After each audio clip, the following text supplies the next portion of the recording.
नमस्कार दोस्तों, मैं GS देहाती भोजपुरी एक्टर और आज हम लोग लखनऊ में हैं।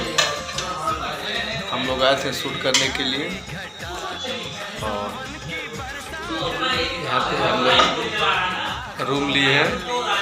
भैया कुछ बना रहे हैं, बढ़िया चीज़ बना रहे हैं। पूछते हैं क्या बना रहे हैं और चलिए हम दिखाते हैं आप लोग। ये मेरा किचन है, एक किचन है और हमारे भैया जी यहाँ पे कुछ बना रहे हैं। तो भैया क्या बना रहे हैं?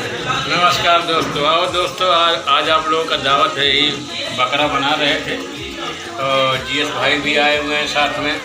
हम लोग काफ़ी एंजॉय किए हैं। खाना बनाने की तैयारी हो रही है और बन भी रहा, अभी खाएंगे हम दोनों मिलकर।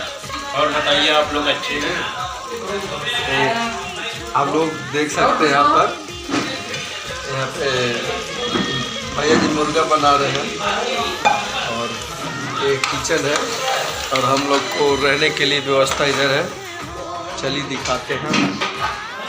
ये जो बीच वाला घर।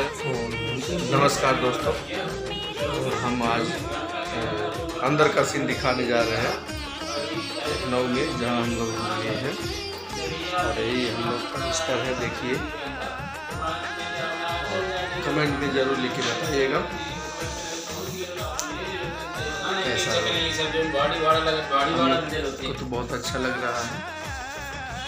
सब देख सकते हैं हम लोग का सूटकेस है, जिसमें कपड़ा है। और हम लोग आज लखनऊ में यहाँ पे हम लोग रहेंगे, यहाँ पे हम लोग सोएंगे दोस्तों। घर का दरवाजा है, इससे हम लोग बाहर ऐसे जाएंगे। चलिए दोस्तों, चलो ठीक है, तब अब सब बढ़िया।